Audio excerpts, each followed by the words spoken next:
For the first minute, imagine a prisoner of war camp or a covert reconnaissance mission in occupied territory during World War II. Soldiers faced constant threats, harsh weather, limited supplies, and the ever-present danger of capture. Every ounce of gear was scrutinized, every tool had to serve multiple purposes, and carrying anything that could be confiscated was a risk. Amidst these constraints, some soldiers wore bracelets that looked innocuous, simply strands of cord or braided leather, but contained a hidden arsenal of survival tools. These smuggled survival bracelets were designed to provide life-saving resources in emergencies, offering Media Group Survival Bracelet with hidden tools displayed. Hands pulling fire starter and fishing line from paracord bracelet. Montage of survival bracelet next to water, fire, signaling tools and bandages. Stock distribute equally. Water collection, fire starting, signaling, and even improvised first aid materials, all in a device small enough to pass unnoticed. Understanding how they worked reveals a remarkable chapter of wartime ingenuity and offers lessons that modern survivalists and backyard enthusiasts can still apply today. The survival bracelet was created to solve the problem of carrying essential tools covertly. In enemy territory, bulky survival kits were impractical, and possession of certain items could mean imprisonment or worse. Engineers and resourceful soldiers devised a bracelet that could carry lightweight, multi-purpose materials in a wearable form. Paracord, small metal tubes, waxed fibers, and even miniature compasses were cleverly integrated into the design. The bracelet served as both a wearable piece of gear and a compact survival kit, ensuring that essential tools were always at hand without drawing attention. The ingenious aspect of these bracelets was that they converted a simple item of personal adornment into a life-saving multi-tool. Soldiers could carry tinder, fishing line, small hooks, needles, or even tiny signal mirrors hidden within braids, loops, or hollow tubes. In some designs, the bracelet could be unravelled to provide several meters of cordage for shelter, trap-making, or climbing, making it more than just a bracelet. It was a field-ready resource in miniature form. The construction relied on careful material selection and modular design. The base was often durable paracord or braided leather, materials strong enough to serve as rope in emergencies.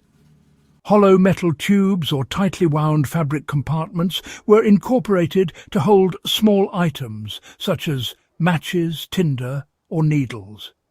The key was modularity. Each component had a specific function, but the overall design allowed for rapid deployment. For instance, a small metal tube could hold emergency fire-starting material. A hidden compartment in the braid could contain a few feet of fine wire or cord. The bracelet could be unwound to access these materials instantly, giving the wearer flexibility and adaptability in the field. This design exemplified minimalism and efficiency. Every gram of weight had a purpose, and every inch of space was optimized. Soldiers trained to use the bracelet without looking, developing muscle memory to access tinder, hooks, or cordage quickly. The modularity ensured that if one component failed, the other elements could still serve survival needs, a redundancy that often meant the difference between life and death in hostile environments. Field reports indicate that these bracelets allowed soldiers to start fires even in wet weather, improvise fishing or trapping systems, and construct emergency shelters using cordage from the bracelet itself. Tiny mirrors, or reflective surfaces hidden in the braid could signal aircraft or friendly forces, while compact waterproof compartments kept essential materials dry even in rain or snow. Soldiers could also use the bracelet in first aid situations. Fine cordage could be used for stitching wounds or creating slings, while small tubes of antiseptic powder or bandage material were sometimes included. Modern survivalists can replicate the World War II bracelet using accessible materials and principles. To create a modern version, begin with a strong, durable cord, such as paracord.